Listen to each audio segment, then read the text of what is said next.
Yeah, thank you. Thank you. Many, many moments, you know, many different So moments. quick, so quick. Yeah. Yeah. But it was so nice to do. I appreciate so much. Yeah. Yeah, I really appreciate it. That's why I did it.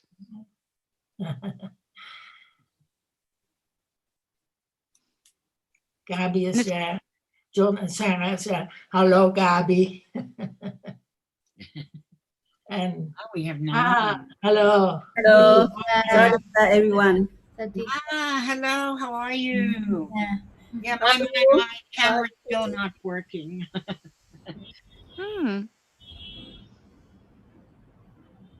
How are you, Nina? Fine. Yes, I had a tape of the Vietnam discussion, and I like it so much.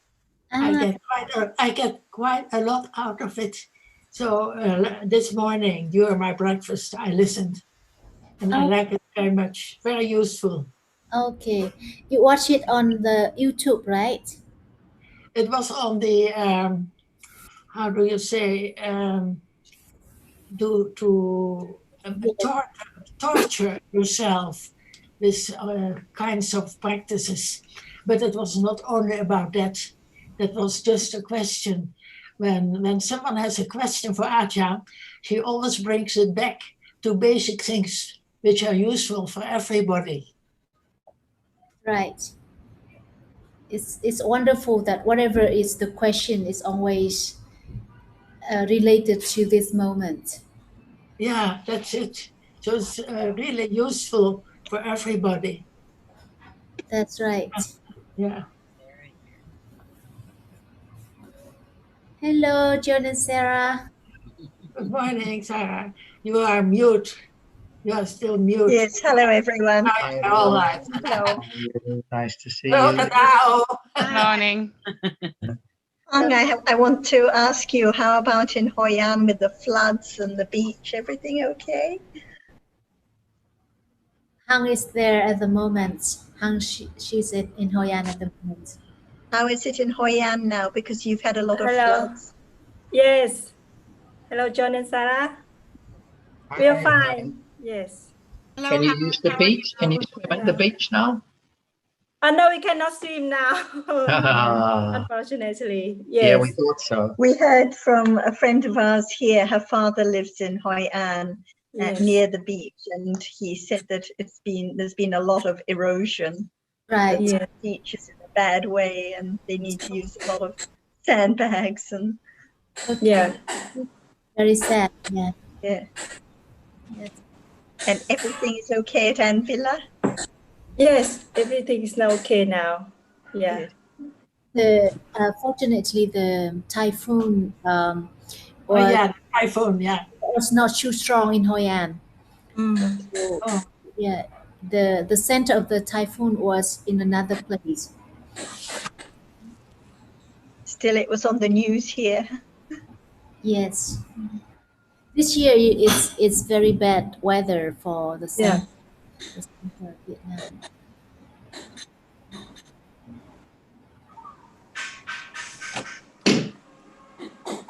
How about your apartment, Sarah?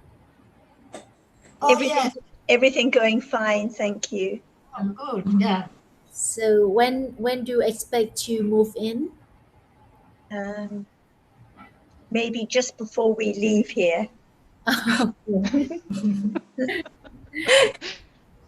you living for Hong Kong? You living Australia, Hong Kong? Yeah. Yes.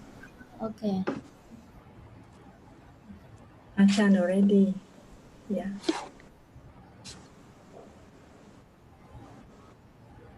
สวัสดีค่ะอาจารย์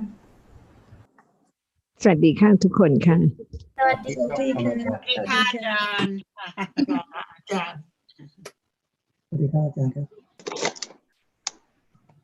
I think we can start now. Yes, please.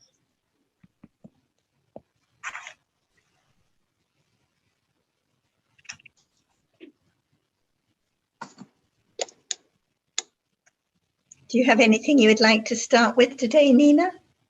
Yes, I could. I appreciated very much last time that Ajahn explained that there is a sense of self or I, very subtle, even when not speaking out. And she said it is there at moment of seeing or hearing or thinking, even when there is not wrong view. And of course, it takes panya to understand this. It's very hard to explain to others. But maybe little by little, as Ajahn says, all those things, the answer is little by little, by hearing often about it. But there must be clinging when asking. We try to find out, I know. But maybe it's still useful if Ajahn can elaborate a little more about the sense of self that is there all the time.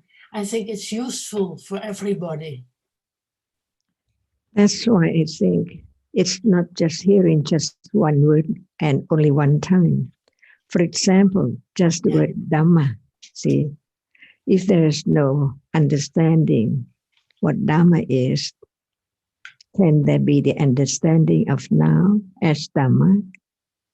Because it's not just the word, but it's about whatever is real. And it's now appearing to be known as not self. But without the words of the Buddha, who can think about that as what is seen is no one and nothing, only that which can impinge on the I base, see, as conditions. No one can make it arise. Even while we are talking right now, there is seeing and seeing and seeing again and again and again. No understanding of it as not I at all. That's why just one word should be built up on more and more understanding, firmer and firmer, more confidence on the truth that not I. But as long as there is not the understanding of whatever appears now more, it's impossible to eliminate the idea of self, because there is the idea of self long time ago, and even right now and in the future too. That's why even one word should be understood.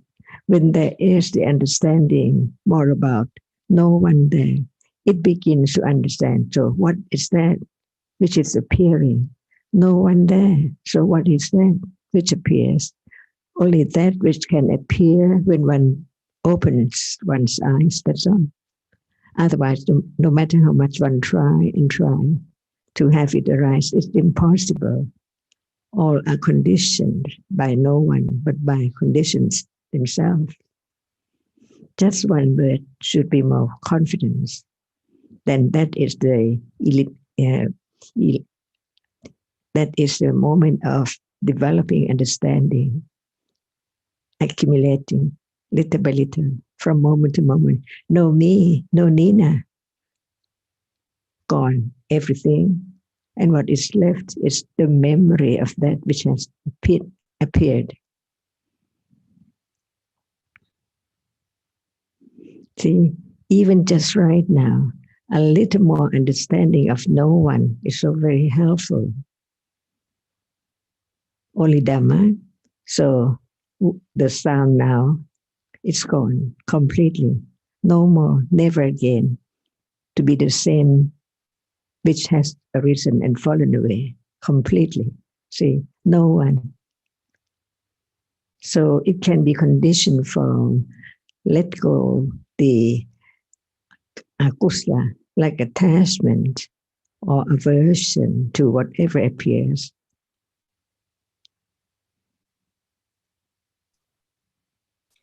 So we can think of other people or the object which is seen as no one.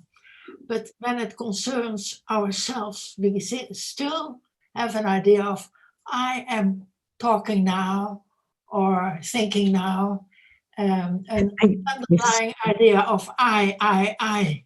Excuse me, Are you thinking like that? Are you thinking like that now? I. It's there as usual with the idea of something all the time. And even listening to the truth of actually is conditioned to arise, to appear, and then gone forever. This is gradually developed little by little to be more confirmed. As soon as there's something happen, it depends on condition. Sometimes the anchor still grow on and on and on.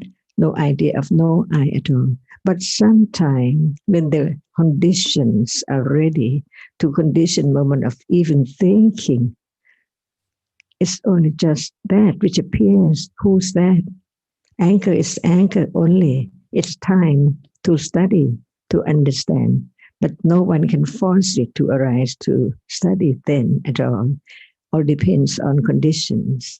That's why it's quite a relief not to try to do anything, not to try to have no anger, but time to understand it can be conditioned from hearing and hearing again and again, and understand the word of Dhamma, no one, better and better, little by little. By conditions, everything, even seeing right now, thinking right now, considering right now, anger right now, attachment right now, whatever is there. So fast that no time to be object of understanding at all, like seeing now. While we're hearing and thinking, it's not time to understand seeing, as it's there by conditions. But the truth is the truth. No one can change the truth. There must be conditions for whatever arises. But that cannot be taken for self or anything or anyone, because it's a just very, very short moment and then gone completely. Nothing can return. It's completely gone forever. So no one, no I, only thinking arises, speaking, thinking, moving, that's all in a day. That's why we learn to understand just one word about that at a time. Like Dhamma, it has to be a reality. Otherwise, Buddha couldn't become enlightened at all if there's no understanding of that which appears at that very moment. So now it appears not to the Panya at level of enlightenment yet, but it appears to be object of ignorance, attachment, aversion, or right understanding, depending on conditions. And without understanding this, there must be the self or the I. Try and try and try to understand this, to have answer for that, and on until death. What's the use of just the I know about the answer, or I know about that, but it's still I. It's wrong understanding. But to understand even from hearing and thinking carefully, where's the I? Can you find it? Can seeing be the I? Can hearing be the I? Can anything be something? It's just that which is object of citta, which experiences it all the time. Never stop. From morning up to now, from this moment to the next moment, again and again and again. Nothing can be done. Only the right words about the truth of that which appears can be conditioned to understand the truth of that word. Like seeing cannot be anything at all. It just sees. It has a reason. No one can make it arise, and it's gone. When there's more understanding, better and better, Panya, right understanding, change from clinging to the self to attachment, to aversion, to any, whatever happens as just by conditions and then gone completely.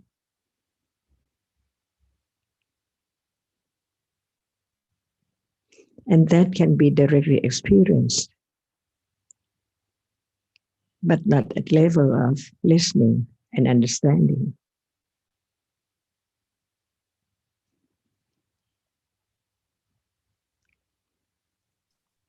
For example, anyone who hasn't listened to the teachings of the Buddha yet, do you know anything? See, what would he say?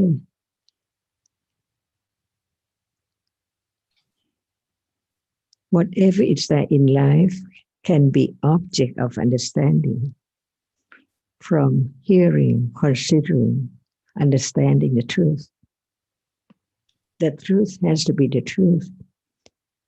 Seeing is a reality. See, no one can say that, oh, it's not real. At moment of seeing, it's there. But how come to be the moment of seeing just right there? By whom? No one. But there are many conditions for its arising. And then just so short, and then fall away forever.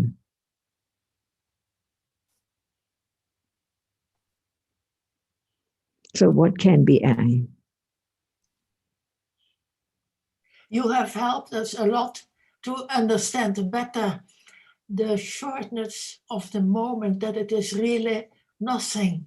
It has gone already when we are consider that moment. And by repeating it and telling us again and again, it helps to understand this a little better, how short it is. So can that be I? No.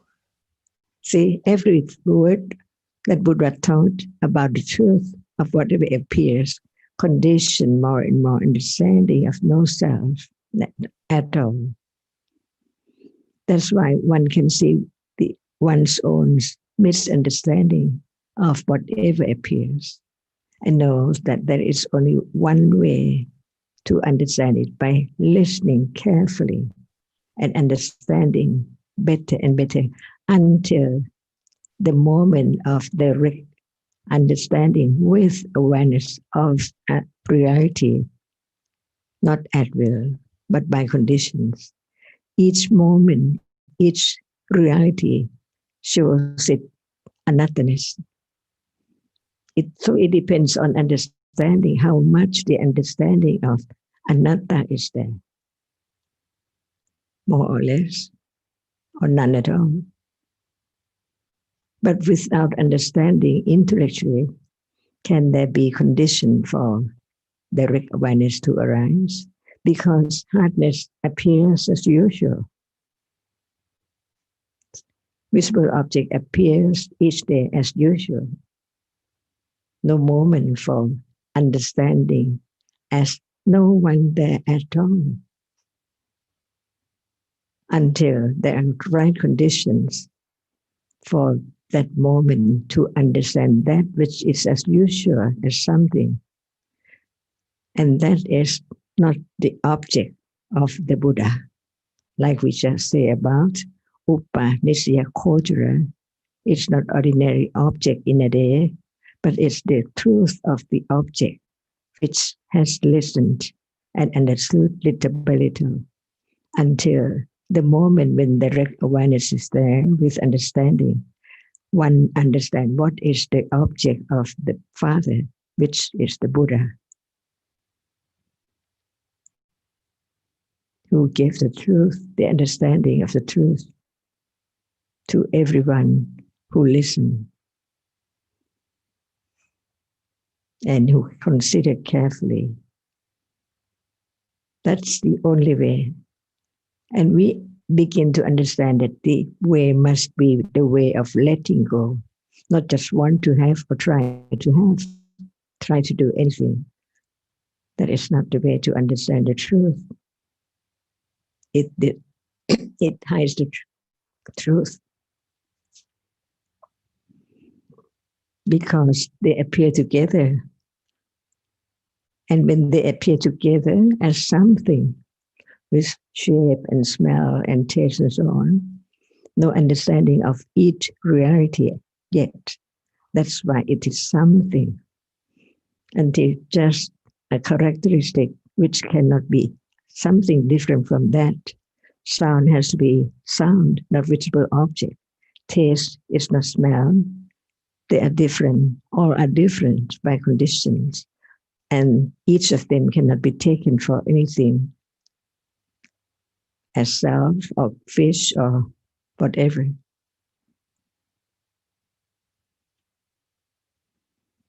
It's so very simple, but it's so very deep to understand. Simple because just like it is, as it is, never change to be something different from that very moment or that characteristic. Sound is sound, different sound by conditions. Taste is taste, because it's that which can impinge on the tongue or the chiva prasada. Only that, only that, only that, only that, and then gone completely.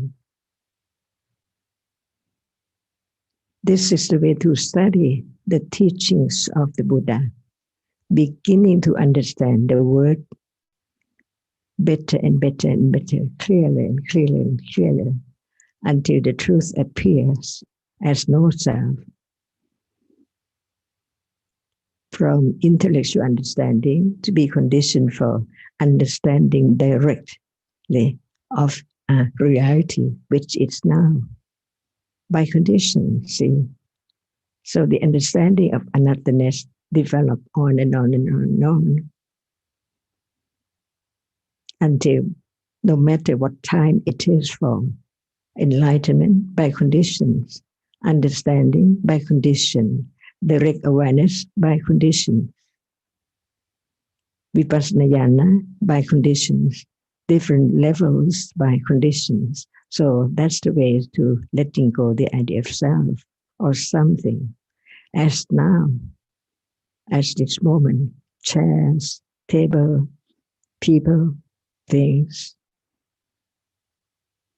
That's why there can be the beginning of understand more words of the Buddha, like life is just like a dream. Who knows if there's no awakening at all?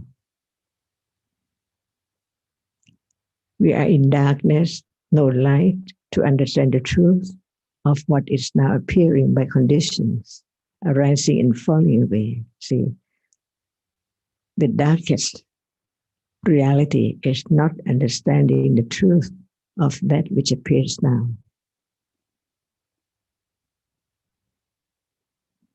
And the light is the understanding from the Buddha's word, from his enlightenment.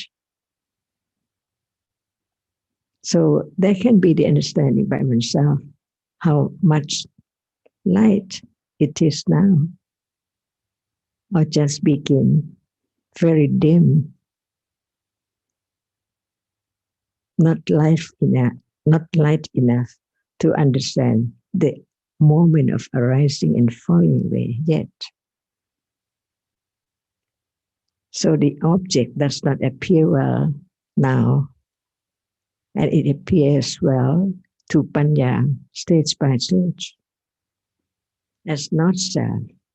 That's why there should be the understanding of Dhamma as not self from the very beginning, firmer and firmer and firmer, to understand the truth, because the understanding of not me, not that, is only that which is now object of seeing, and it's not the seeing, see.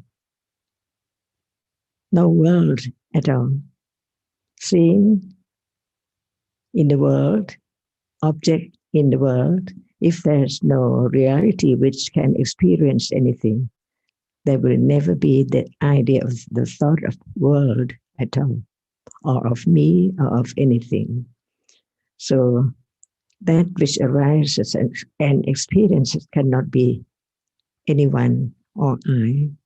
And that which is the object is conditioned to arise. No will, because it cannot experience anything.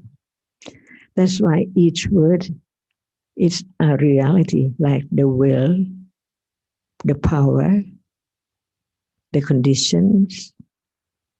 Buddha taught about all the truth of everything to be considered carefully, to understand, to know who's the Buddha, the enlightened one. Otherwise, no one knows him at all if there is no understanding of his word, which he taught about everything. And everything he taught is this moment.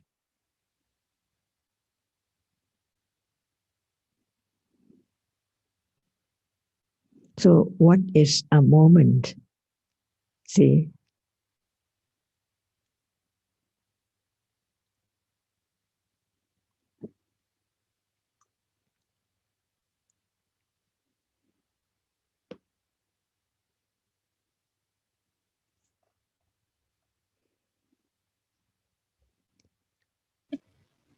And on your first point, Nina, you were mentioning about the sense of self, and you said that it may seem clear there are not other people, but there's still a sense of self. But I think that while there's a sense of self, there's a sense of other beings and things out there. So it doesn't mean it has to be in words like it's someone, it's something, it's a chair, but still, while there is that idea, that deep-rooted sense of self, there is the deep-rooted idea of people and things all the time, not necessarily to be in words at all. Even you think of other people, and that is also deep-rooted, even not in word, even not in word. Yeah. Yeah, it's still the idea, the deep sense, the idea of others and things around. Yeah. Like I see you and Jonathan, deep-rooted. Exactly. But this does not necessarily imply a sense of self, because this is the way thinking goes. Thinking conceptualizes about what has been seen or heard. Yeah. And even the idea of I, we should not assume that this is a manifestation of wrong view. It could be mana, for example, or it could be attachment. It doesn't really matter what the conventional, as we know, the situation is not important. It is the nature of the mental state that is to be known. And so the way to develop, or the way to get rid of, to overcome this any wrong view, as Ajahn has explained, is the understanding of whatever is appearing at the present moment. And that is the condition for being able to let go of the idea of self eventually. But we should keep in mind that letting go of the idea of self is the end result of the development of understanding. So it's not going to happen anytime soon. There will always be an idea of self right up until the time of enlightenment. Very good. You remind us that when we think of people, not necessarily wrong view, but it's just experiencing a concept on account of sense impressions. You warn us against that idea. Only understanding can know when it arises at any moment, and not by any trying, but just naturally as it develops, it can understand little by little more and more about the reality appearing, attachment or wrong view or seeing or hearing or anything else. Yes. And I think when Ajahn explains that there is a sense of self present all the time, she's referring to the more subtle versions of sense of self. She's not necessarily saying that wrong view is appearing and to be known all the time. Clinging very often, just clinging. Yes, can be Without wrong view. clinging or mana. Yes. Often there is the subtle idea, the subtle wrong sense of self that is there, as we know, even as asava, instantly so Yeah. common and completely unknown. Asava, so subtle, it's a difficult subject. So can we speak about what we use the word? Sorry, Ajahn, please go on. Can you hear me? Yes. Okay. Yes. So what is meant by self or what is self? See, we have to understand the word in Pali that we used to use the word I or thing. So self is a thing or I or whatever is there as something. See, at this, when I touch the body, something. See, but it's different from when I touch a glass. It's something, but the something is different. But no matter the differences is, it's a self as well. It does not appear well as it is, as not glass, not people, not me, not table, not anything. That's why the word atta includes whatever is there as something. So when we take I as something, me, see, it's I something too.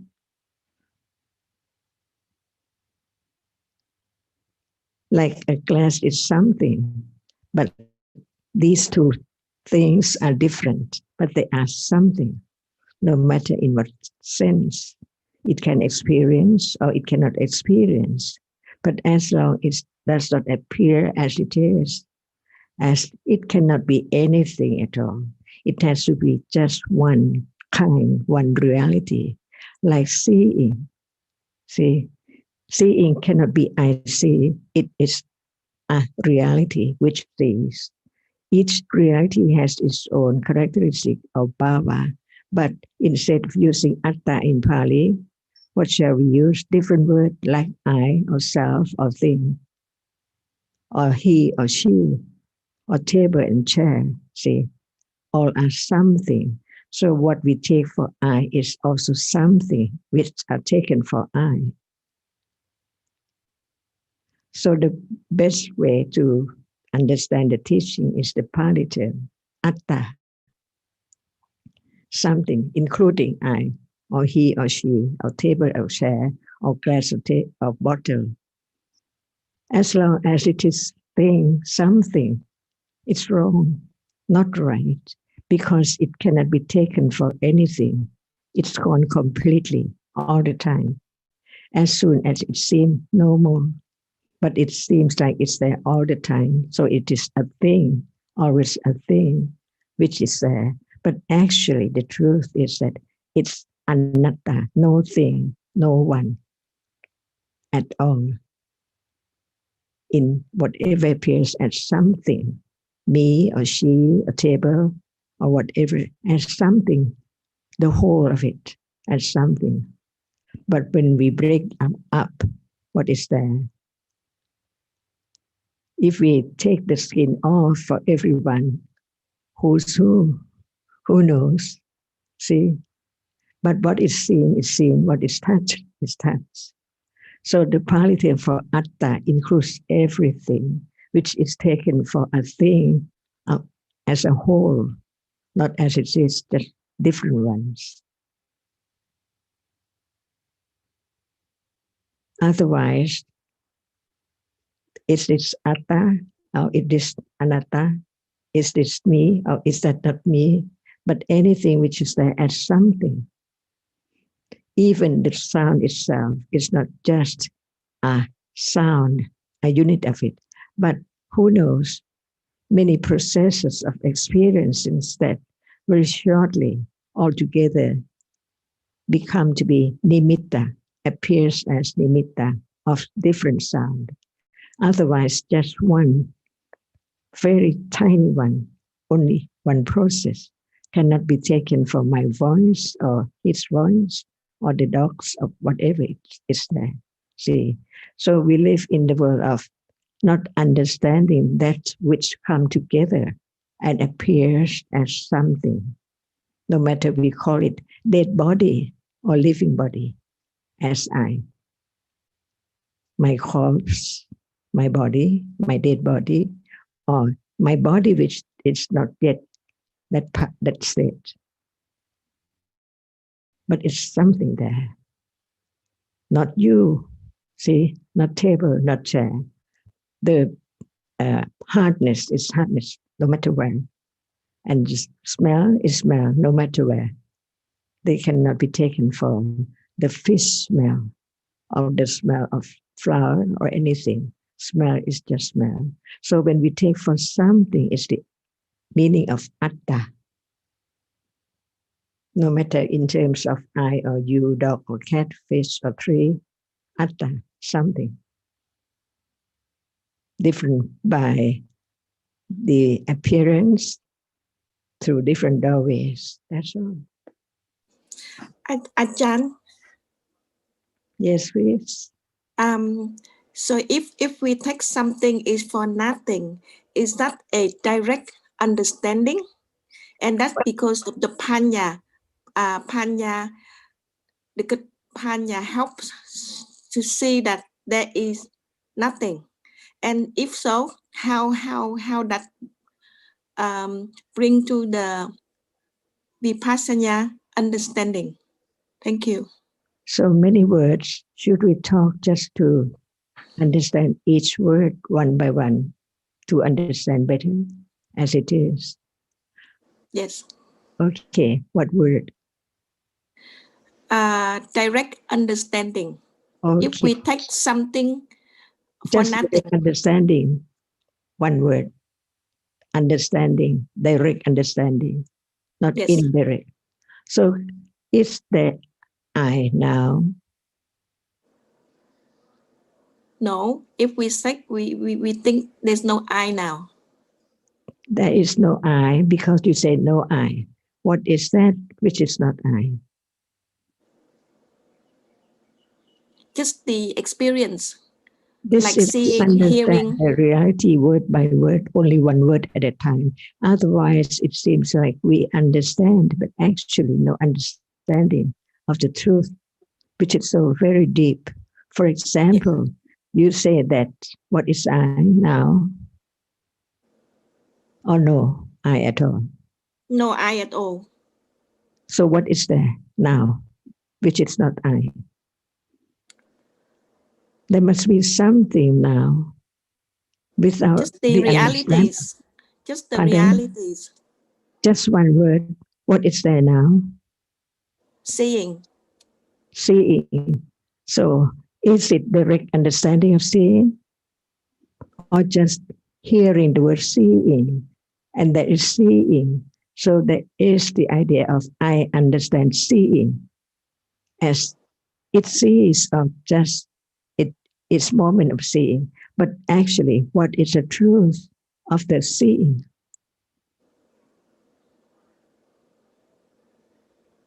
This is the way to understand the teachings of the Buddha, which is so very deep. Just word at one moment, only one moment, just one word.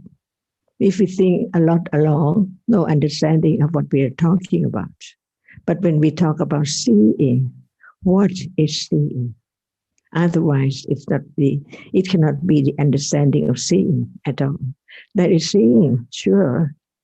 Everyone sees. At moment of seeing, there must be seeing, right? How come for seeing to arise? Because of the condition. What condition seeing?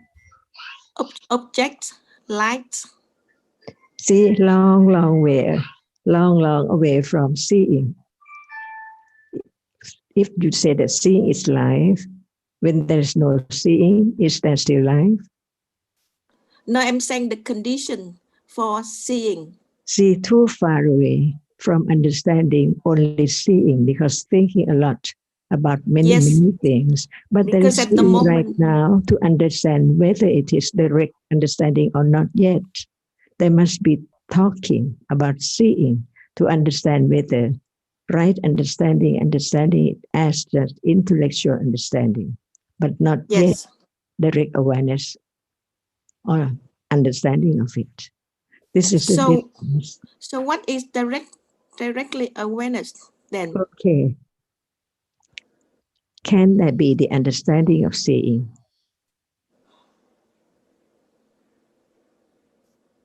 Not just only thinking about seeing, but can there be understanding of seeing as it is? Yes. And understanding is no I, not Yes. Yes. me. So is there any way to understand it right now?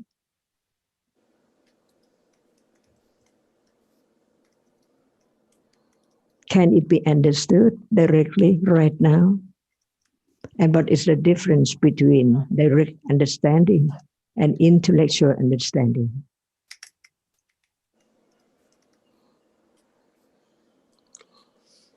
Intellectual understanding, I think, because if I say I see, there's I in there. But you see, if you don't think at all, there is seeing. So we are talking about what is seeing to understand the direct understanding of seeing. Otherwise, I think, see, that there is seeing. Even you don't think there is seeing. When a condition for seeing, and seeing appears right now, it sees, but the characteristic which is the seeing does not appear, right? You just know that there must be seeing when something is there to be seen. But Yes. what about the understanding of seeing? No understanding of it. You ask anyone, do you see? They say, I see. But what is the understanding of the seeing? I see doesn't mean that there is the understanding of seeing. But it's just moment of knowing what seeing is there. It sees. It's not hearing. It's not thinking. That is as much as we think, which is not direct understanding of any object yet. Because the understanding is not enough to condition moment of understanding what it's meant by sati at different level. That's why we learn to understand each word as it is, just word by word, one word at a time, because sati is not the seeing. And we are talking about direct awareness, direct understanding. If there's no direct awareness, can there be direct understanding of that which appears, which gone already, but it's there again by conditions, uncontrollable.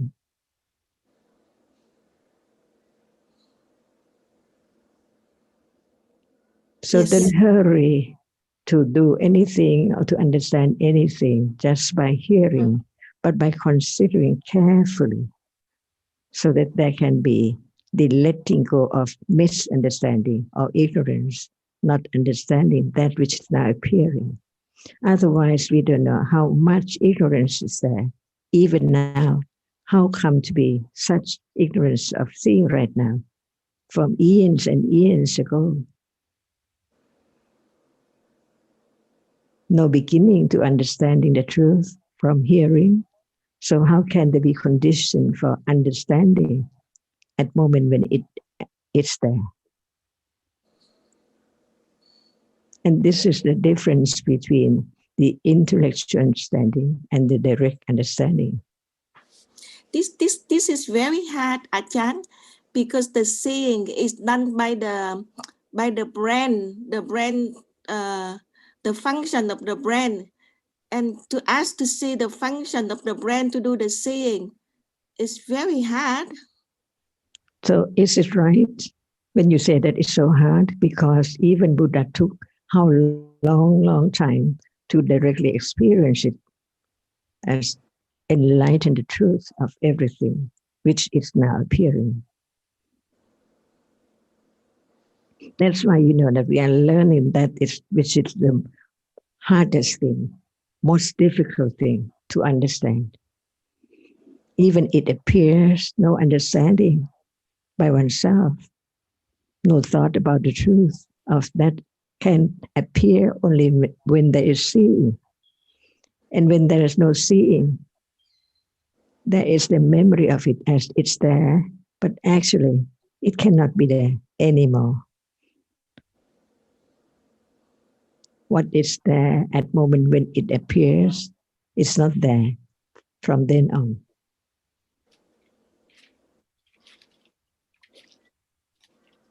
Tam, when you say that the brain is seeing and the brain has to do so many things to see and it's difficult to understand it, what is the reality at that moment when there is the idea of the brain that is seeing and doing all these things? What is the reality now?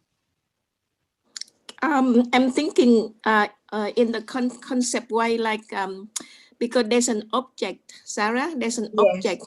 So it's just thinking about different concepts, thinking about different stories and ideas that one's heard about the brain and the brain being so busy doing all these things.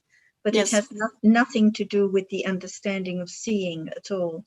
Because but it gives you the seeing, the process of that. It gives you the seeing. The brain that's just thinking about it. It's not intellectual or direct understanding of seeing. It's thinking about an idea of the brain processing. But at this moment of seeing, it's just the reality of seeing itself, which sees at this moment and then is gone instantly. It arises by conditions, sees what is visible and then gone immediately. No time for any thought or idea about the brain or anything else. So that all the thinking about processes and brains and this and that will not help at all to understand the reality of seeing at this moment. Just the reality which arises and sees, that's all. Sarah, I understand intellectually about what you're saying, but because my previous question would to Ajahn that about the direct awareness or direct understanding, and Ajahn said that seeing is seeing. There's no I in it.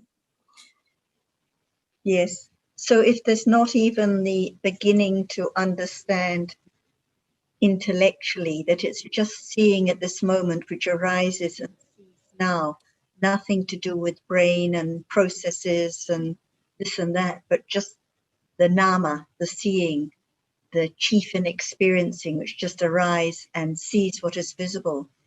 If there isn't this beginning of understanding, there can never be the developed understanding which directly understands seeing the reality. So in the beginning, it has to be the firm intellectual understanding that seeing is just a reality, nothing to do with brains and processes at all, just seeing itself, the nama which arises and sees.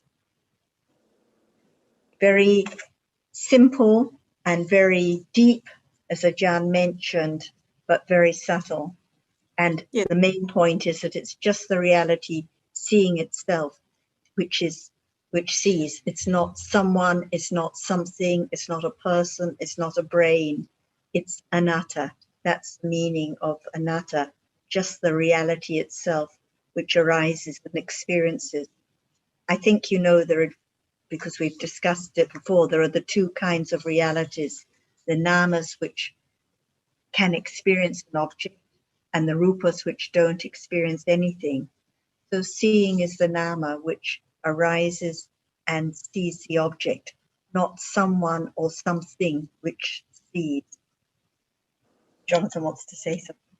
Well, I was just going to add repeat something Sarah said. Seeing is a kind of experiencing. It's the experiencing of physical object, just as hearing is the experiencing of sound, and tasting is the experiencing of taste, and so on.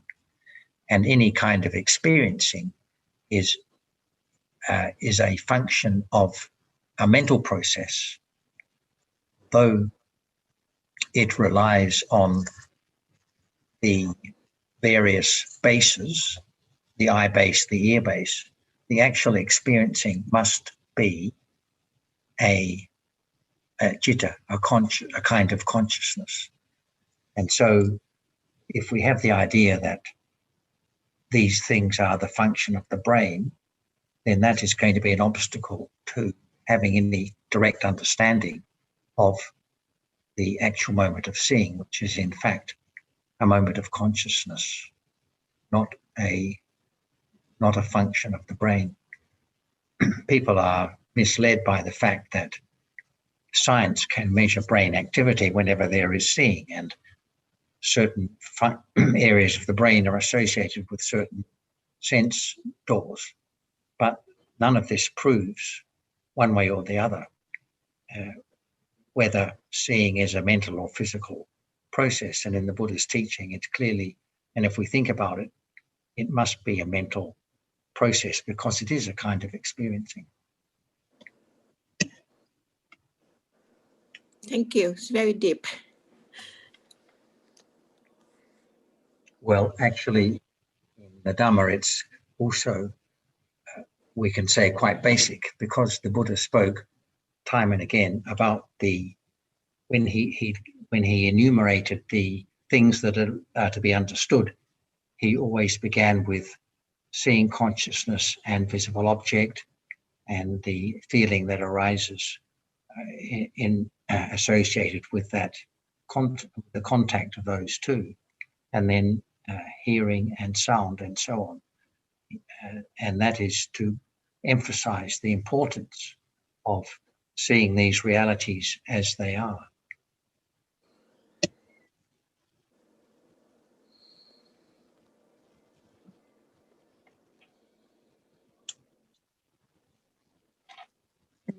Sal, you mentioned that you think that what you hear here is very deep and subtle, and you find it confusing. Is that correct?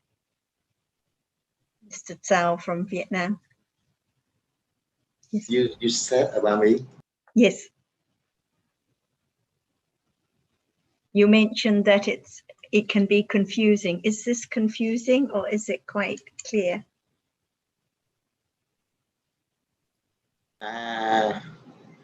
You said about I comment at the DSO. Yeah. Yes. You see, for just few moments, last few moments. So when sometimes asked about direct understanding, so I cannot answer about what is direct understanding, but I can say about all the way. So how we can understand the seeing or any word we say about this. If we cannot understand, if we explain the direct understanding for all the way, so we cannot understand the direct understand what is direct understanding. So I like to join here, so more less confused. Yeah, thank you. I think the point is that people often would like to hear about Nibbana, or they'd like to hear about Vipassana, or they'd like to hear about Satipatthana. But if there is no understanding now of seeing as just the reality which sees, not I see, not the brain sees, not the dog sees, not anyone or anything sees, if there's no understanding of just seeing which sees, and just visible object, the rupa, which is seen, then it's quite useless to talk about satipatthana or vipassana or nibbana, because it's just talking about words from the book.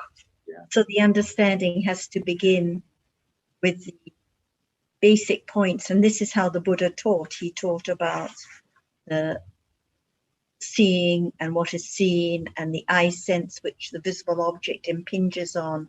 He taught about the realities in daily life now. So the understanding has to begin with the understanding of those realities which can experience an object, the namas, such as seeing or hearing or thinking, and those realities which cannot experience anything, the rupas, such as what is visible, what is heard, and so on. Because if there isn't the firm understanding intellectually of the distinction between the namas and the rupas, there will always be the idea of I or someone or something which experiences, and there will always be the sense of something which is experienced, a table, a chair, a person out there. So when we were talking about sense of self earlier, and Ajahn was stressing that no matter it's computer or person or table, it's utter. We can use the word utter. The point is that from the beginning, there has to be the beginning of understanding that there are just different dhammas which arise and experience and are anatta, and the different realities which are experienced at this moment, such as visible object or sound. So this is why she was stressing that we have to understand one word at a time. Like if we want to understand about direct understanding and vipassana and satipatthana and brain, there will never be the understanding of just seeing at this moment. And then if we want to talk about brain, we consider what is brain. For example, can brain be seen? Can brain be heard? Can brain be touched? We can consider this. What is brain? Do you have any thought about it, Tam Tan, when you mentioned the brain that is so important? What I'm is the thinking brain? of the brain like the mind. What is the brain and what is the mind? As Ajahn said, let's have one word at a time. So first of all, the brain. If you say it's like the mind, what is the brain? What is the mind?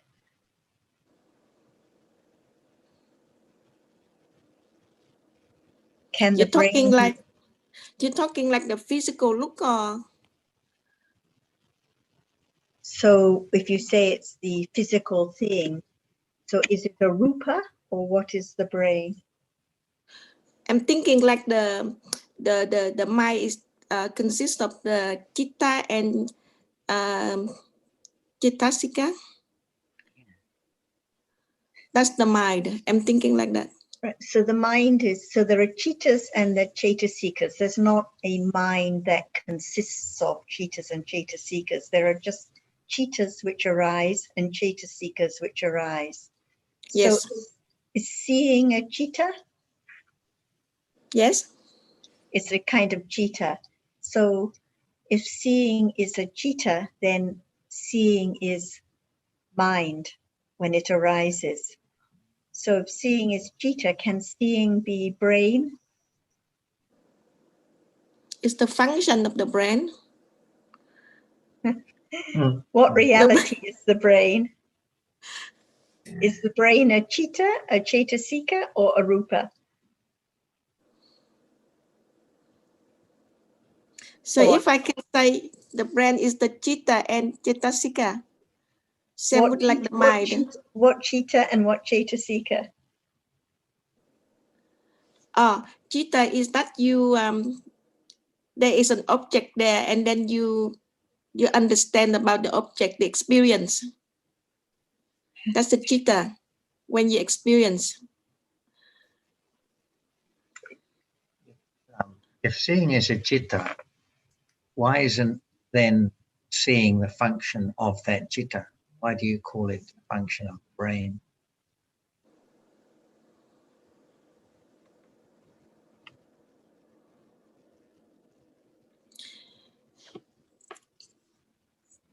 Because I'm thinking if there is no object, there is no lights, no eyes, all these conditions, it doesn't produce you the seeing. So the You mean brain. if no brain, no seeing? Is that what you're saying? So yeah, sort of, sort of. We So could there's no also say object there, there's the eyes there, and there's the lights there, and then all these conditions are meeting at once, and then it producing the seeing. And the brain does that as well. But Yes? at the moment of seeing, does brain appear? No. So at the moment of seeing, what can be directly known? The citta. The experience, yeah.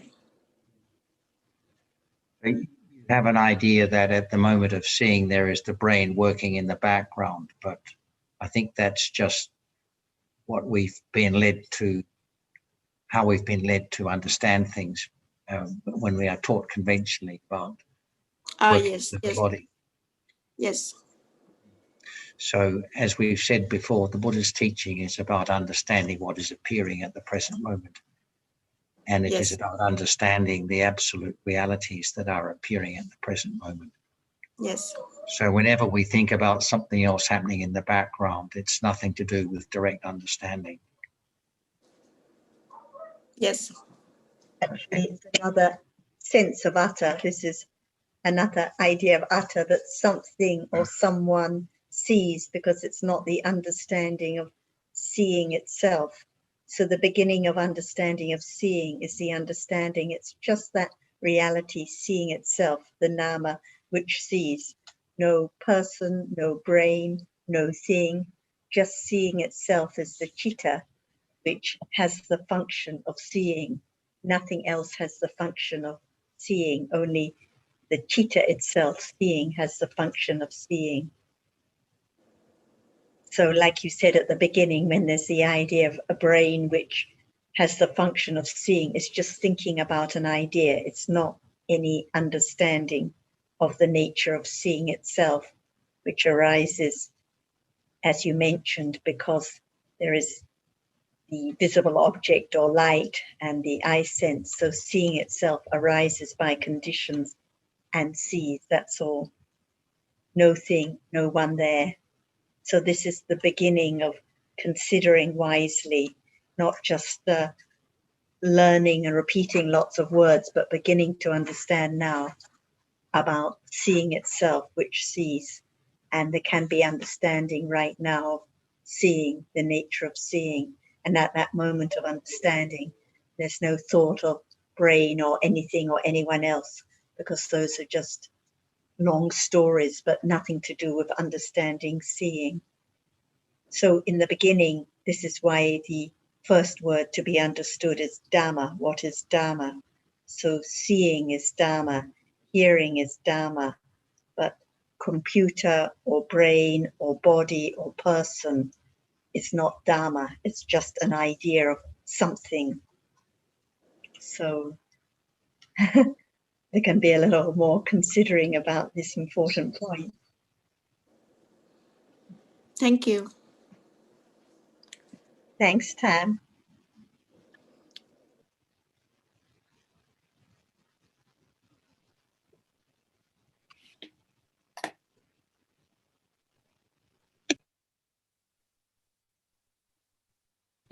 Are you trying to say something, Betty? Yes. I wanted to clarify to, what's her name, Tam, that the difference between direct understanding is understanding a reality as it actually is, not as a concept. A concept is something that has shape and form. And beings, things, all those different things, they are only concepts. Brain is a concept. It is not the reality that is to be understood.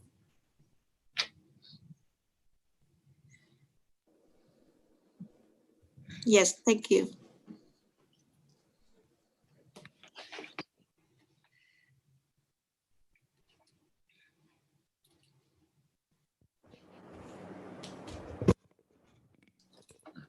So now you know what the direct understanding is? Or not yet?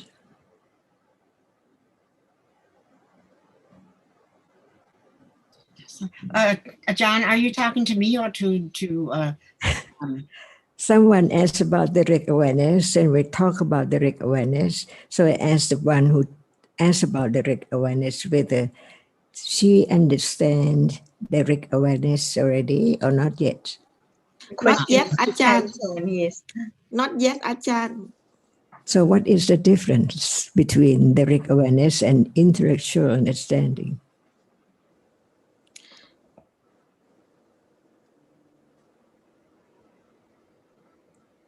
And this is the result of discussion to understand what we are talking about better and better, one by one word at a time. Otherwise, we cannot say that there is the understanding of that word enough to directly understanding when it is there.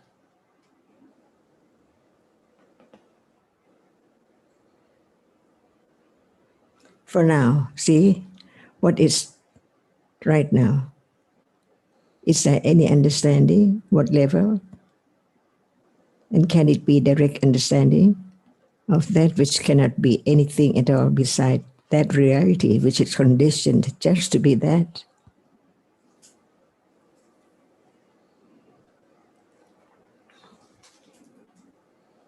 On the intellectual understanding, I can understand that the seeing is like I've been taught that there's nothing. Hearing, seeing, just on the understanding, on the intellectual understanding only. So at moment of directly understanding that which appears, what is that which appears? Seeing, okay. Hearing. Okay, but just I still can hear. One Sorry. word at a time, because not understanding the truth of seeing or hearing yet, and we cannot understand together at once. We have to understand each one. Seeing is seeing, and hearing is hearing, and to consider whether what is the truth of it to be directly known or experienced, so that there cannot be any doubt about it, which has been learned before. For example, there is seeing right now. Can that be direct understanding of seeing? Yes. Now? Yes. Okay. What understand that?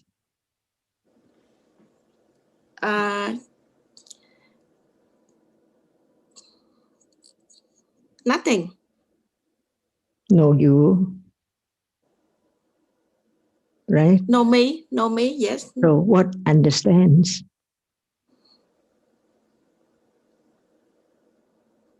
Just the experience only, just the seeing. That's the word. Seeing cannot understand seeing, right? Yes. So what understands seeing?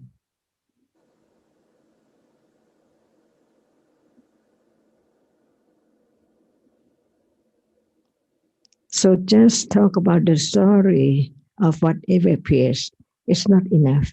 There must be thinking over and over again, carefully, wisely, to really understand that what is there is just that, not anyone or anything at all. This is the beginning to learn more about no one, nothing in whatever appears. So understanding is not ignorance. And how come to directly understand only a reality at a time? Otherwise, it's not direct understanding. For example, there are so many things now. How can there be direct understanding of anything?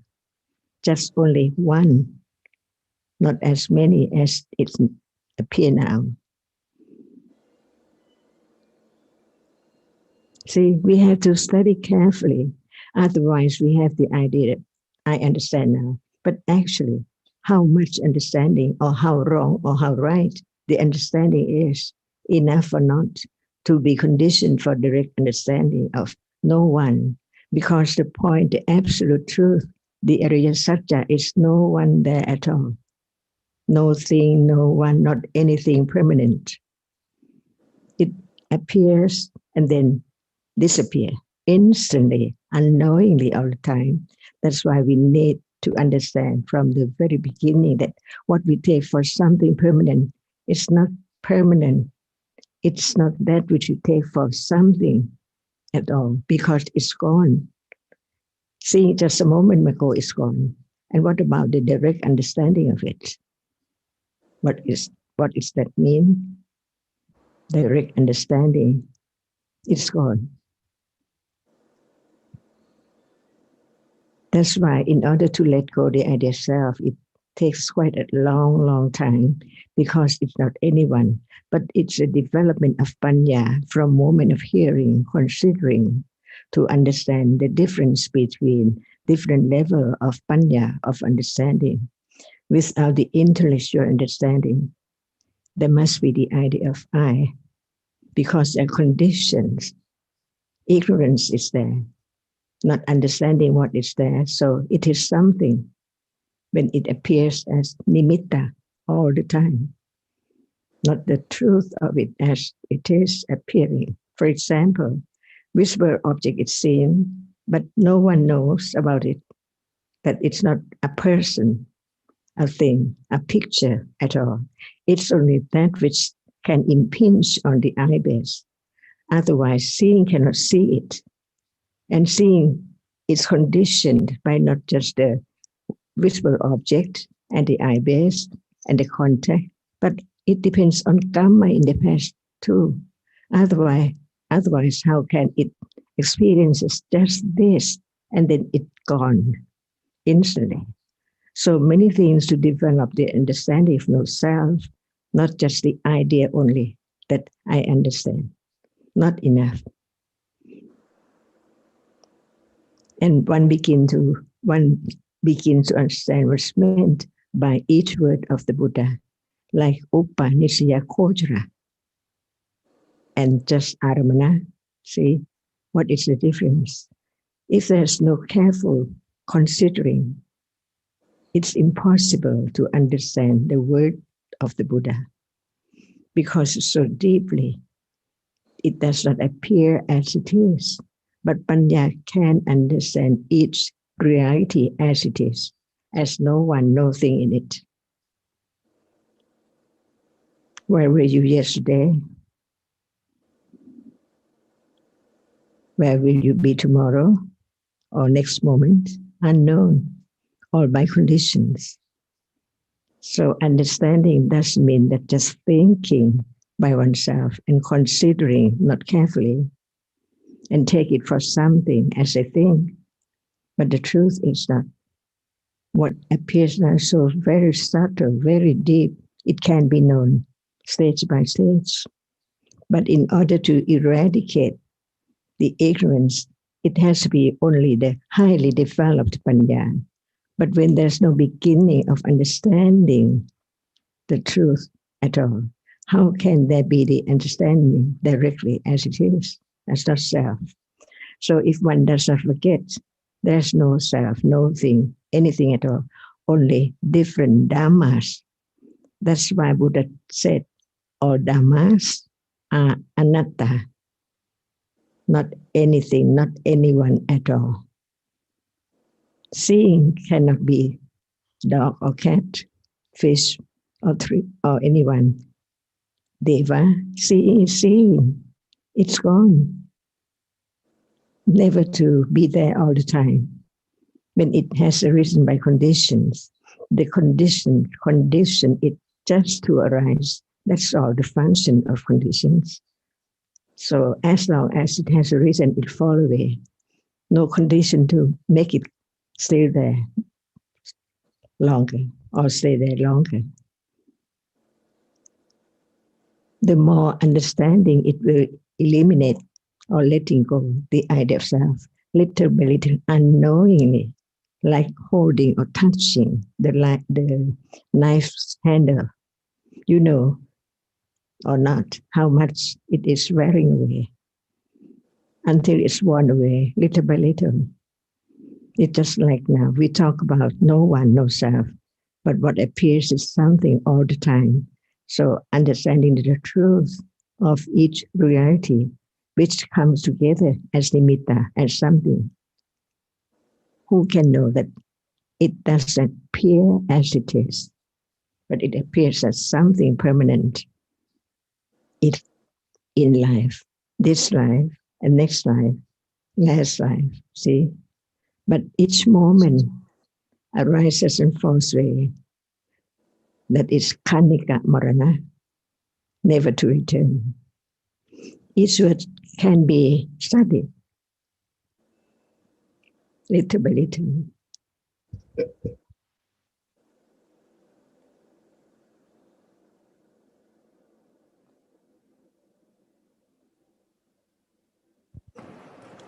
So, is that you?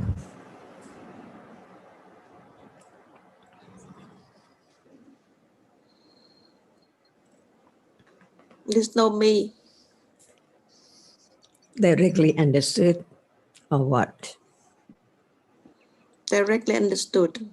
Now? Yes. It's wrong. What conditions that level of understanding? Can it arise without its proper conditions? Otherwise, everyone will become sotapanna so soon. And some would say that it takes not long time to be arahata. Is that Yes. right? That's right, yes. And what directly experience the truth as direct understanding? What's that? You said that not you know you, so what is that? Which directly experience the object as it is. If there's no hearing, no understanding at all, can there be any understanding at that very moment? It's not self. It's gone. So, is it directly right understanding with right awareness? Or is you? That is satya parami. It's needed. Otherwise, one goes wrong without satya parami. To understand the truth, as it is, no matter what level. If you heard the word, all dhammas are anatta, all right, you understand that. But what is dhamma? Everything which is real. And is it atta or anatta? When it's a microphone, it's atta. When it's I or my friend, atta. Because it cannot be anything beside that which conditioned it to arise, just to be that, just to be seeing, only seeing. It cannot be anything else at all. So seeing does not belong to anyone. No one sees, but the seeing has conditions for its arising to just see. That's all. This is the way to understand that actually there's no one and no thing in life at all. Each moment is not permanent. It's conditioned to arise and it falls away instantly, all the time, even right now. And when one is directly understood with right awareness, it's not you.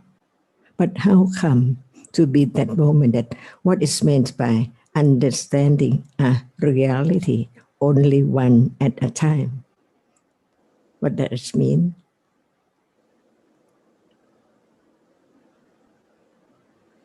What is meant by only one?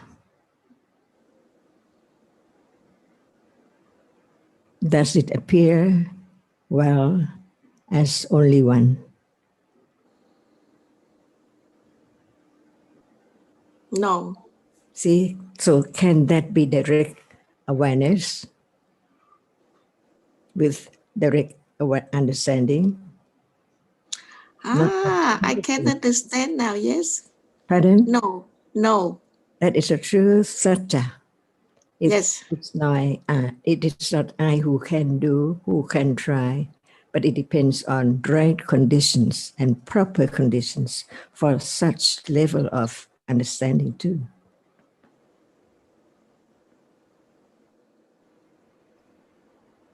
That's why to listen of the truth is not enough, never enough, because yesterday's understanding is not like today understanding. Depending on conditions.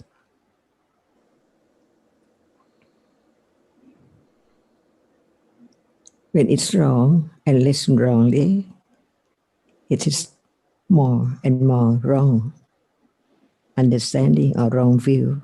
But when one listen to the truth, study carefully to be truthful. The truth is the truth, no me, no matter its understanding or ignorance. It begins to understand the truth of no self or no thing.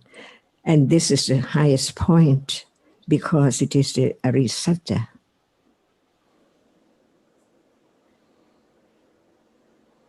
Because it's the absolute truth.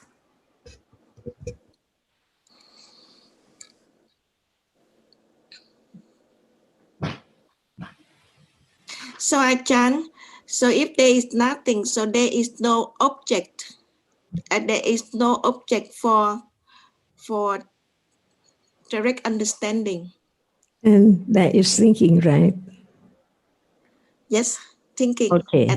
You say that nothing, but there is thinking. And thinking about what? See, something all the time. From now to then, different thought. See? So can you say that there is nothing? If there is thinking, so I cannot say there's nothing. So is there nothing? There is always something. That's why we have to understand only one word very, very carefully, truthfully. No one can make anything arise. What is there now? What does that mean?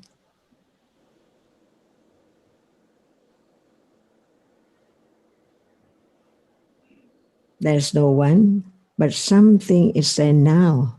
Hearing and sound, seeing and that which is seen, and thinking. So can we say that there is nothing?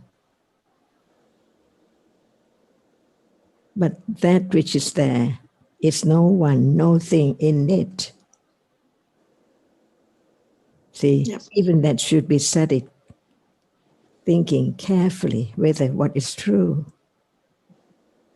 So that which appears and disappears, never to return.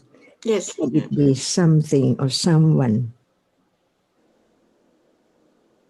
other from its character as it is conditioned to be such and such and such? It cannot be changed. No one can do that. But depending on conditions, whatever is there. This is the way to understand the truth of no self, only different realities by conditions. That's why we begin to understand the truth of what is meant by Dhamma, that which is real. Why is so real? It's conditioned to arise to be there, to be real. Like seeing is real at moment when seeing is there only. understand whatever is there in life better and better as no permanent thing, self, or anything at all. Very temporarily, very, very short. So when there is the idea of something that all the time, like I, chair, everything is there, it's wrong. Because Buddha has enlightened the truth of each reality as it is. So when Citta experiences an object, in Pali, the term aramana is the object of Citta. At moment of hearing, sound is aramana of hearing. Only just that very sound, not other sound at all. Only one, and then gone completely. So we understand what is meant by Dhamma. There must be Dhamma. Why? It appears now. How can one say there's no Dhamma, no reality, no seeing, no thinking? It's there. So the truth is the truth. Even it's there. It cannot be anything or anyone.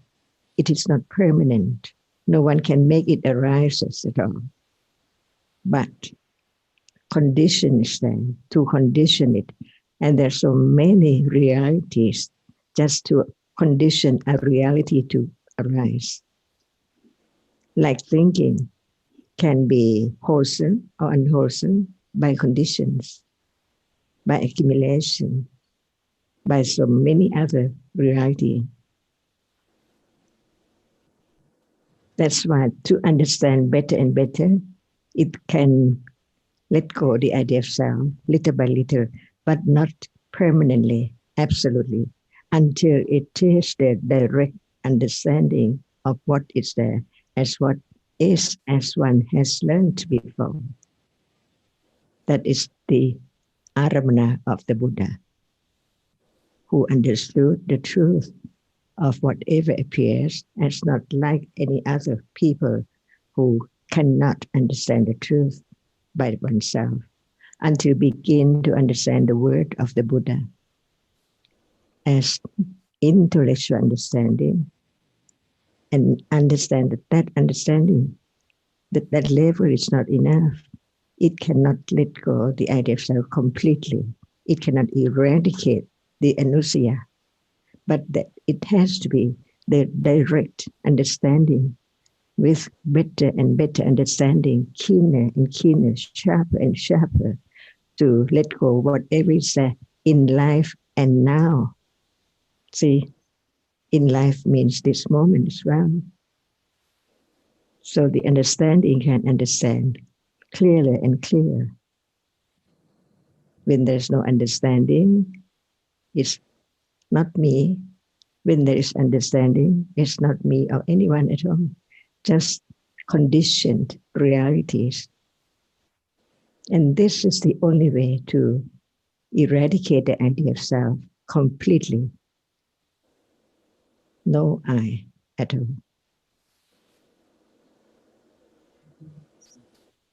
So in the beginning, there must be the understanding of different level of panya, whether it is the intellectual understanding or direct understanding of what appears now.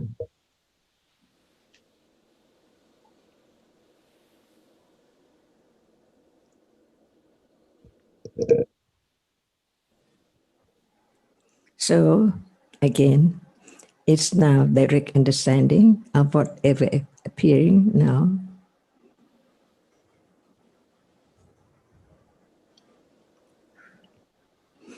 Who can answer for you? It has to be your own understanding.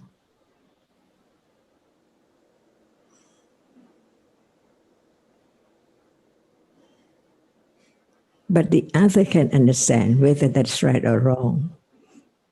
When there are more understandings of the truth.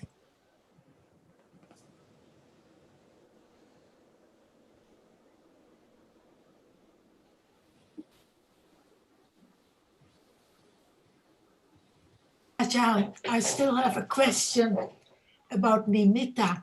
You have explained many times that because of the fast falling away of realities, there is the nimitta, that it's impossible to understand just one unit of reality. But now, when there is an idea of a whole, it seems it's nimitta. But on the other hand, the idea of a whole is a concept already. But I understood there is nimitta, it's not the same as experiencing a concept that is afterwards. But it is still not quite clear to me. Who is there? A person. See, visible object only, no one there. Or a person. How come without the hair, the head, the eyes, can there be someone or some person? Or a person? No. See, so what is nimitta? Without the paramada Dhamma, can there be any nimitta? No. Can anyone stop the succession of the arising and falling so very, very rapidly that only one unit cannot be directly experienced by the process that we have learned? See, that's why the truth is that even it appears as kunina, there can be the understanding little by little, but without thinking, how come such can be kunina? See, the cupboard is white, the telephone is black. See, can the black, any black be the microphone? And can any white be a cupboard? See how fast it is, and no one can change it to be slower than that at all. But the understanding can understand that what is seen is only that which can be seen among all realities, no matter it is rupa, cetasika, or citta, which is not visible object, cannot be seen. Is that true? Can anyone would like to change its truth? But there can be the understanding, how come to be nimitta? When all come together, as soon as one opens one's eyes, all are there. No way to pinpoint that the moment of seeing, just a mark on the front of a book is there, the cover, see, and different from other. If there's no experience, no seeing at all, can it appear as different thing? Each one is different. Even they come together as a book. I am microphone. So fast. That's why no one can understand the truth without the parami and without the enlightenment of the Buddha.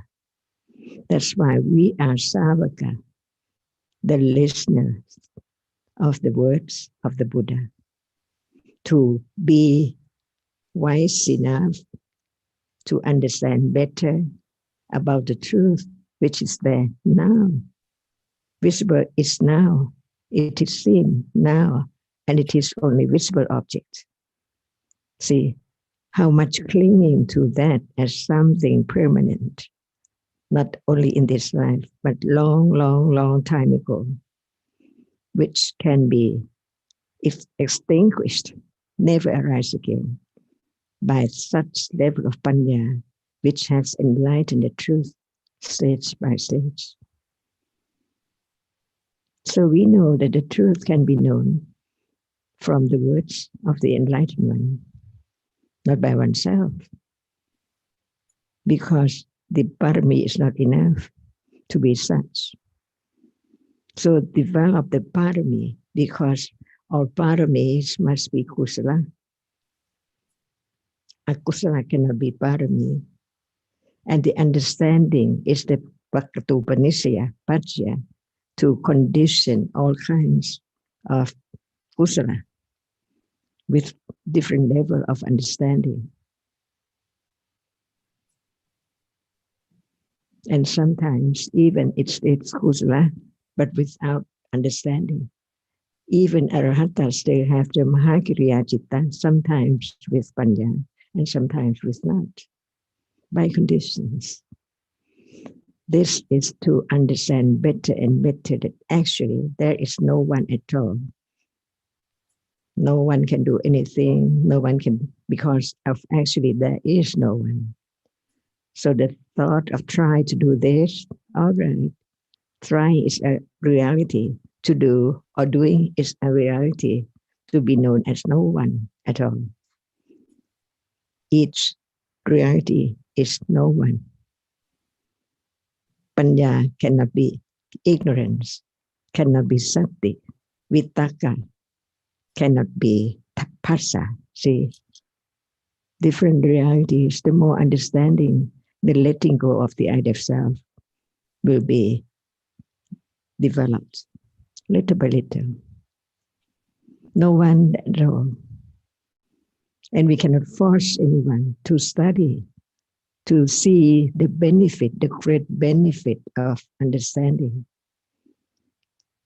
But it can begin now and develop now by conditions. And this is the way for Panya to develop. No one stronger, better, firmer, more confidence, until it can condition higher understanding. Different level of Satipatthana, as Satinsi, as Satipala, see, as Makka. But then there is the concept of a whole, of a person. It is a concept or idea, but it is still different from nimitta. I still don't quite understand. Does a reality appear as only one unit?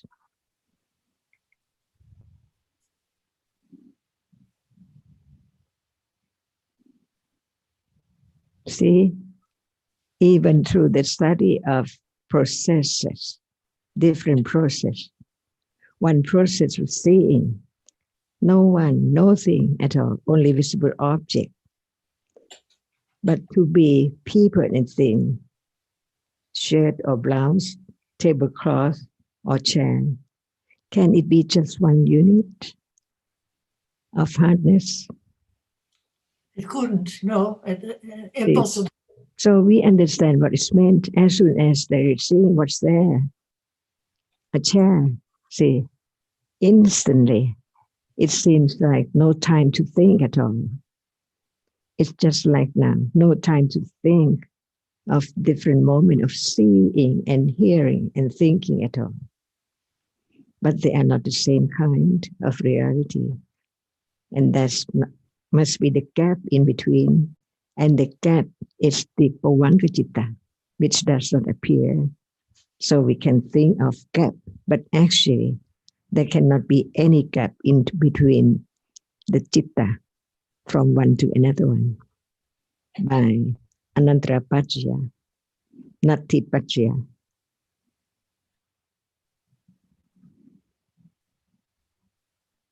That's why Buddha taught every word to be thought about carefully, wisely, to understand the truth, because no one can change the truth. It depends on understanding with carefully considering. For example, Dhamma, say, what is said. Can anyone make it arise? Can anyone stop its going away, falling away? By conditions. Where are you? Who are you? When are you? When they're seeing, it's not you, it's seeing. When there's hearing, it's not you, it's hearing. See, and they are gone completely from moment to moment, all the way in life, in samsara. Only arising and going away, never stay at all, not permanent at all. No one at all. So you cling to what? To that which is the anymore, completely gone.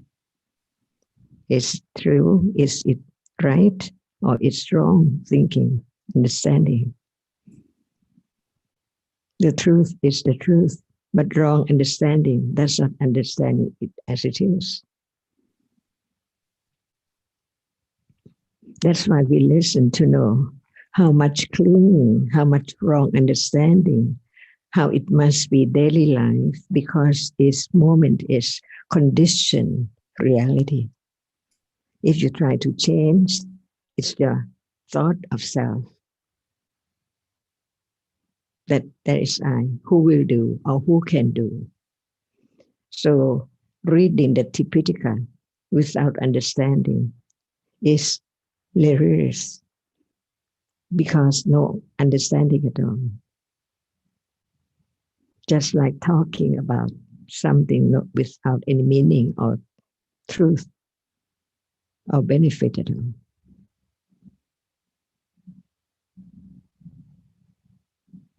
So understanding change from ignorance into beginning to understand. Actually, there's no I. So the clinging to the I, the selfishness, will get lesser and lesser, because actually, for who? Akusala or kusala?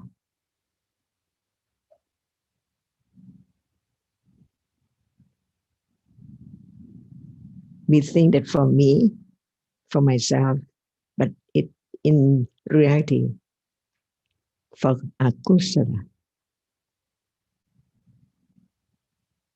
to be more and more.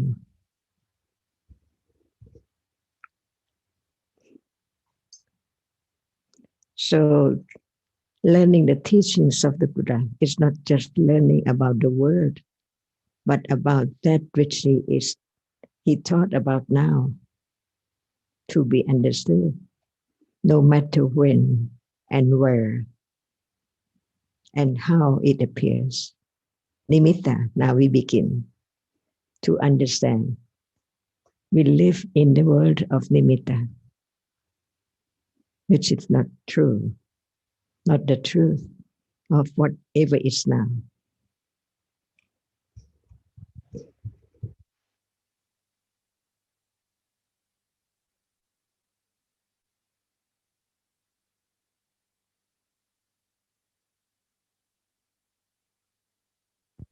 And there is not yet direct awareness, see? But without understanding more, there cannot be conditioned to be direct awareness, because direct awareness means that there must be understanding too, not only awareness.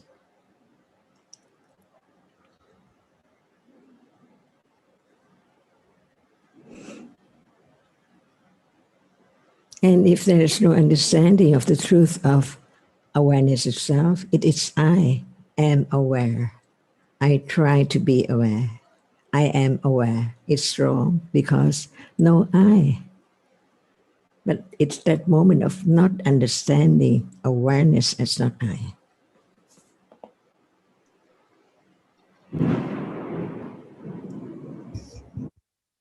When you say we live in the world of nimitta, I always find that a difficult point. You live in the world of what? I would say rather concepts So or ideas. when there is no reality, can there be concepts without nimitta, without reality? They cannot. Without nimitta, can there be any concept? That is a difficult question. But it's true to understand the truth, because there must be the absolute realities, no matter we call it anything or nothing, just it's there. No name, no word, right? But it's there. What appears is the object of that which experiences it. and only one unit. Can it be a table, a chair, a microphone, a spoon? See? No. That's right. Nimitta is the nimitta of realities which come together. But it cannot be separate. Even the primary rupas and the other four must be there. It cannot be separated at all. But understanding can understand the difference of each one to know that actually it can be a table or a chair at all. How come to be that which can impinge on the eye base? See,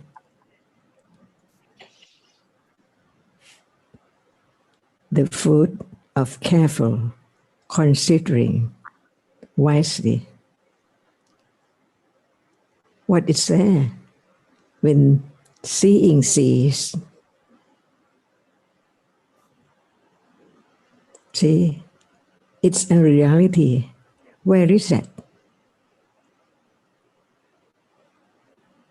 From where it come to be seen.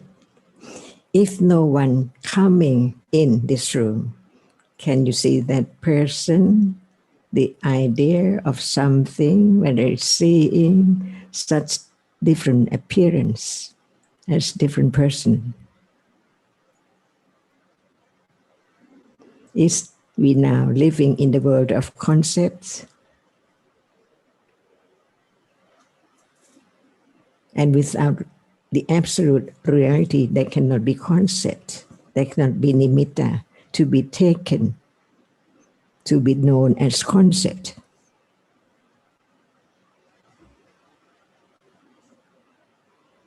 This is this moment. This is everyday life. And it's so true because it's now. So understand that which is now because it's there to be studied, to understand its truth.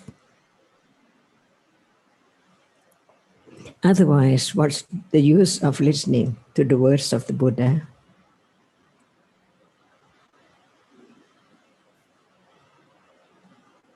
Not just to be wise, to understand his word, that is not the point. To understand reality, which cannot be understood by oneself or one thought, because not enough conditions to understand by oneself.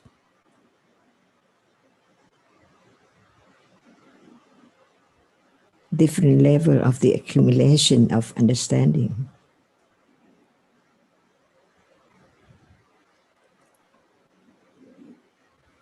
Yeah, I understand the point you're making, and when we say we live in the world of nimitta or the world of concepts, or the idea of a whole is nimitta, or the idea of whole is concept, or that nimitta, the shadow of realities, or concept, the shadow of reality, it can seem confusing. But I think that when there is understanding that of the reality, such as seeing, or in fact it's the nimitta of the characteristic of that reality that is known, it doesn't matter whether we refer to nimitta as the shadow of realities, or concepts as a shadow of realities, or the whole as being nimitta or as concepts, because the point is, whatever words are used, it's relating back and referring to the understanding of realities and the understanding of the nimitta of realities, which is different from when there is the idea of the whole, or there is the dream world or fantasy world, or whatever one would like to call it. So we know that it's the nimitta of reality that has to be known, because the realities arise and fall away so fast, and through the mind door can only be nimitta anyway, even when it's vipassana jnana. So we know that after the realities appear, there is more and more thinking about the ideas and the whole. So whether we refer to the nimitta or the concepts at different moments, I don't think it's important. The point is to just understand that it is realities that arise and fall away, and there have to be nimitta of the realities that are understood. And if there weren't nimittas of the realities, there wouldn't be any ideas of wholes, there wouldn't be any fantasy thinking. Otherwise, we just get stuck on the terms and the labels and why we're using this term and not that term, and forget about just the understanding of the nimitta of the reality now. Yes, thank you. That is clear, yeah.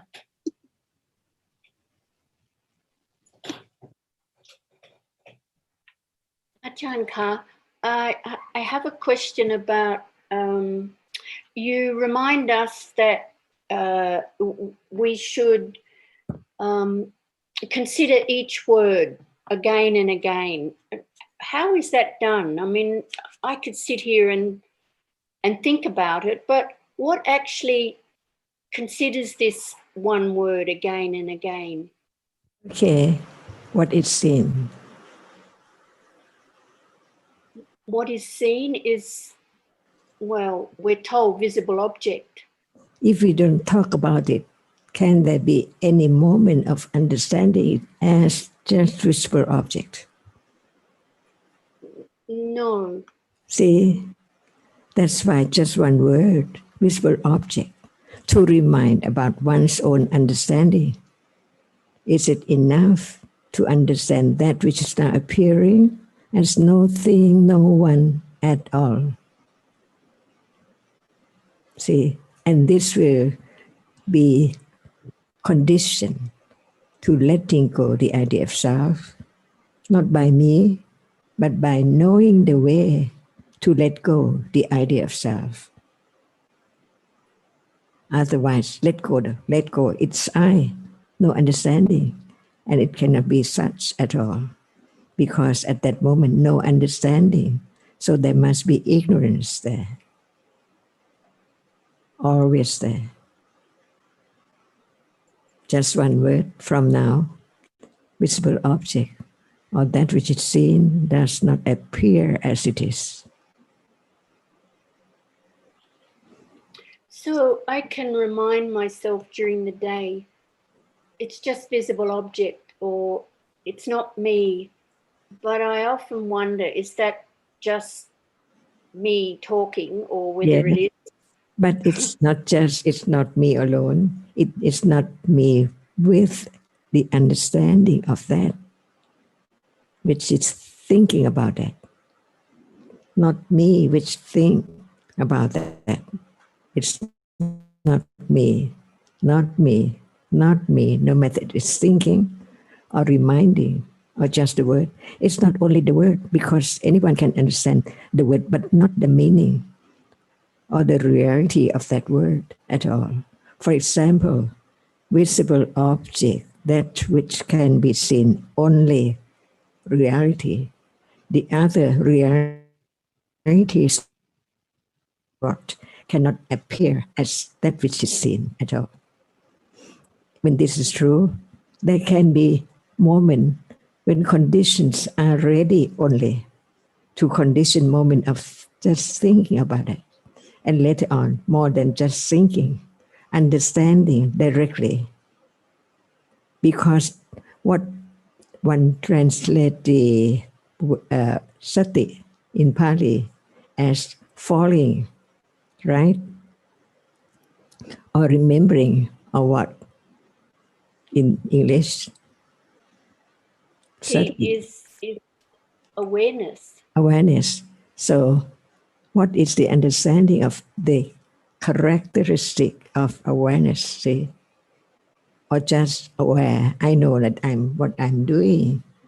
I'm aware now that I'm sitting. Only that it's not the understanding of a characteristic, which is sati at all. Because that which knows only what one is doing is not kusala, it's not wholesome. no understanding of the truth. But sati is wholesome because it is there. It is there. What there? Moment of seeing. At the seeing. There is seeing now. And if we say that just follow in Thai, tam ru, follow that object, doesn't go away from that object. See? There is seeing, not going to the word of cup or thing at all. Just follow that, only that which sees, or which hears, or which is hard, or which is soft, or whatever is there. But that is so far because it has to be just right, seeing and hearing right now. Who can separate it? See, while we are talking, there is thinking, and there's sound, and hearing, and seeing. Can anyone separate it? Even it's not the same moment, only Panya can understand, can know the different moments, see. So it depends on Panya, no matter it appears as nimitta, but Panya know the truth of what is that which it conditioned the nimitta to be experienced as something, see. That's why Panya is the best, because it can understand the reality, which can understand the truth, depending on what level of Panya. So reality, which is now, is the same as now when there is Panya, when it is the direct awareness with understanding, when there are conditions for their arising. A moment ago, you spoke about, I think sati does not move away from the object. But And it's meant by move away. See what it's meant by move away. Well, that's what I'm asking. I'm not quite sure because I would think not. Go on, Ajahn. Because when there is seeing, it moves to something, thinking about chair or what is seen instantly. Move away from seeing to understand it as it is. Only seeing, see. That's why each word should be studied carefully to understand the truth, which is so very deep. Even sati, it can be translated in Thai, in English, in whatever language, but its characteristic is not move away, like you say. And what does it mean? Not away from the seeing right now. Just like seeing and hearing seems together, right? It cannot be separated when there is no understanding. But when there is understanding, the truth, seeing cannot be hearing at all.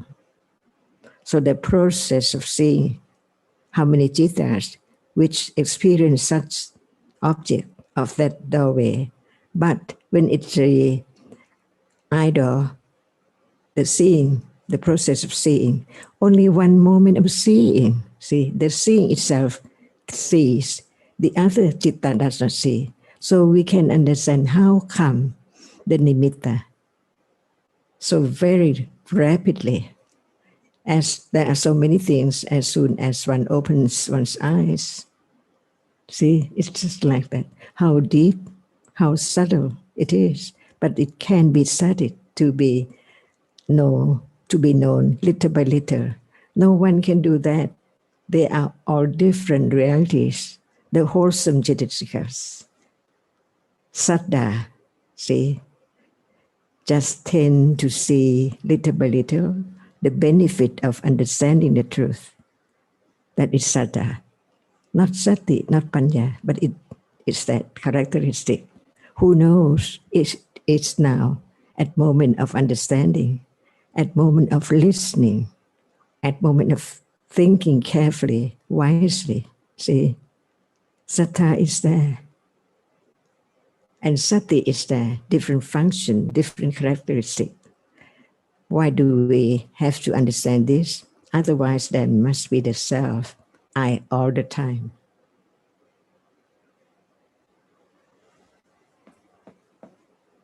And as these realities are real, so true, it can be known directly, only one at a time, by conditions only, unexpectedly.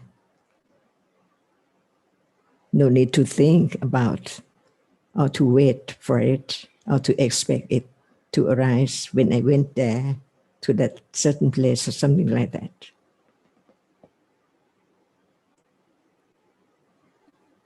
And I think the main point is, on your first question about considering, is that the considering is anatta too. So if there is any idea of just repeating, seeing, sees, visible object or something to remind oneself about it, there may be some wise considering, but there may also be some silabhata paramasa, some wrong practice, some idea of trying to consider, trying to think wisely. And that's the opposite of wholesome considering with understanding naturally by conditions, not trying to have considering, not doing anything. So the wrong practice can come in any time. If there's an idea, like we hear, there has to be careful considering, but if there's an idea of trying to consider carefully, it's wrong again. I think that was sort of, like I said, I remind myself, and I was thinking, well, is that some degree of understanding, or is it just, as you say, silabhata paramasa? It's difficult to know. So different moments, and different moments, yeah. And not only understanding can know, but that right. Trying or doing something can slip in any time. Like even now when talking about seeing, if there is any trying to understand seeing or trying to consider, it's not the same as just understanding the reality when there are conditions naturally.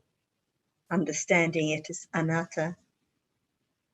And I think those reminders are those reminders are very important, because they remind us that, yes, the self slips in any time, and probably quite often. So they're good reminders. And the self would love to speed up the understanding, would love to catch the realities, would love to consider more wisely. So it's the trap, it's the wrong path at those moments. Thank you, Ajahn. ค่ะสวัสดีค่ะทุกคนค่ะ Ajahn. Thank you very much. Thank you. Bye bye. Thank you so much. Hi, everybody. Say hello to, is it Sophia? Are you Sophia? กราบเท้าท่านอาจารย์ค่ะ Are you Sophia from Poland? Yes, I think so. Can you turn your microphone on? Yeah. Yeah, are you Sophia? I'm Sophia from Poland, yes. From Poland. Michael's wife, I remember.